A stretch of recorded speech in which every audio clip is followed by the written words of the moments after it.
It happened on an ordinary Friday night, the kind that hummed with laughter louder than the sound of clinking glasses. My wife, Amber, had invited a few friends over for dinner, one of them being my best friend, Ryan. He and I went way back to college, brothers in everything but blood. He'd been there through all my milestones, my wedding, my first big promotion, even the day my son was born. I trusted him completely, like family. Amber and Ryan always clicked, maybe a little too easily, but I never saw it as anything more than friendly banter. She was naturally outgoing, the kind of woman who loved to be the center of attention. Ryan matched that energy effortlessly. They teased each other, joked around, and made everyone else laugh. It all seemed harmless, until that night. The dinner table was full. Amber's cheeks glowed with wine and laughter as she poured another glass. "Remember that trip to the lake house?" She grinned at Ryan. "You couldn't handle my cooking back then either." Ryan chuckled. "That's because you burned everything you touched." Everyone laughed. I smiled too, watching them exchange their usual playful remarks. But then Amber leaned back, smirking, her words slurred ever so slightly. "Oh, please, Ryan," she said, her tone dripping with mischief. "You didn't complain when you tasted me back then." The room froze. For a moment, I thought I had misheard. My heart slammed against my ribs as the words hung heavy in the air. Ryan went pale, his grin vanishing into panic. The others glanced around uncomfortably, unsure whether to laugh or pretend it hadn't happened. "What did you just say?" I asked quietly. My voice sounded calm. Too calm, but I could feel it shaking underneath.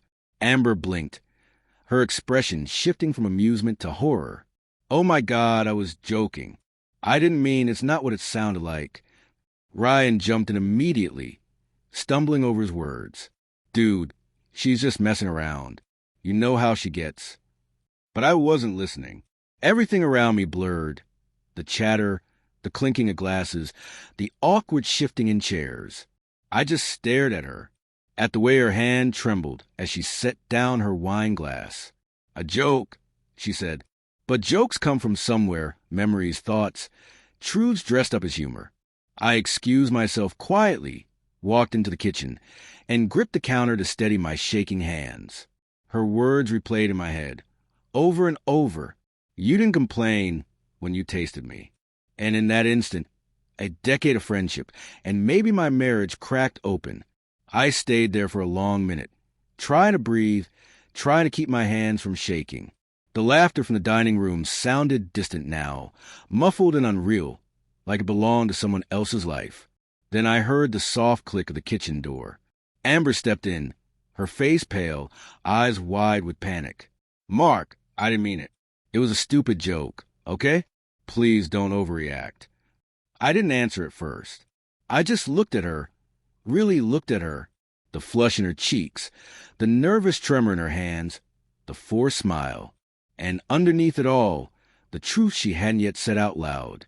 "Amber," I said slowly, my voice low but steady, "you don't get to call that a joke.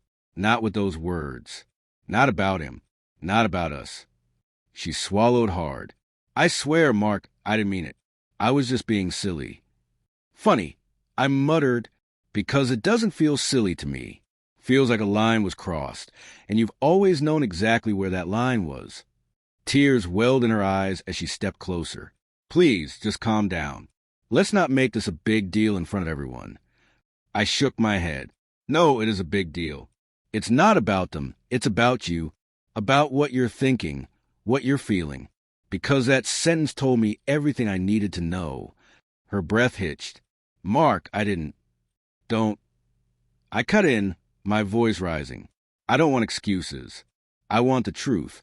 Did you ever think about him that way?" The silence that followed was suffocating.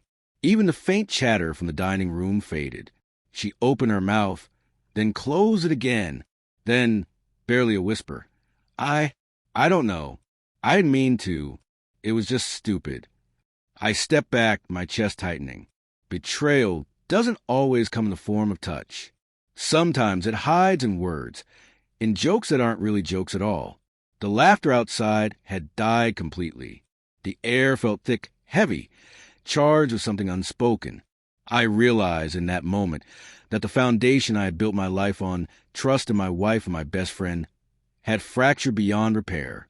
I walked back into the living room. Every eye turned toward me. Amber followed, her steps hesitant, fragile.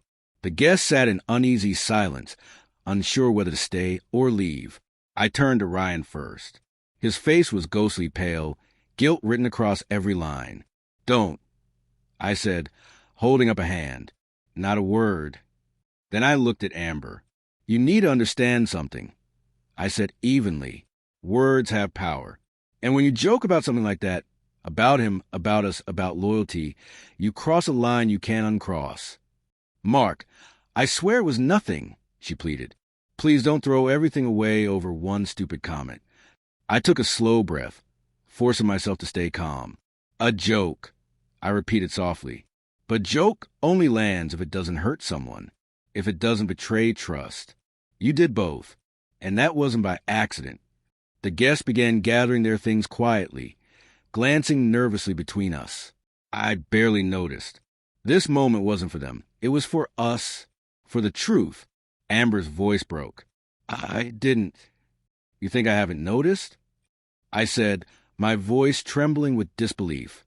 "The looks, the extra attention, the way you talked to him, it's all clear now."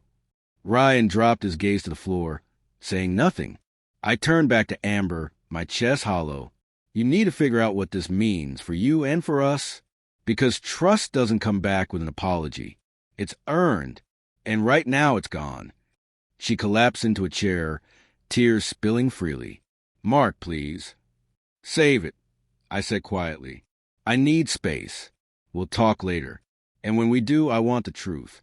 Not jokes, not excuses, just the truth." I walked out into the backyard. The night air was warm, but it felt unfamiliar, heavy. In a single sentence, everything had shifted. The woman I loved, the friend I trusted. And that's when I realized betrayal doesn't always come with touch. Sometimes it hides behind a smile and a careless line disguised as humor. And that joke, it had the power to break everything. The end.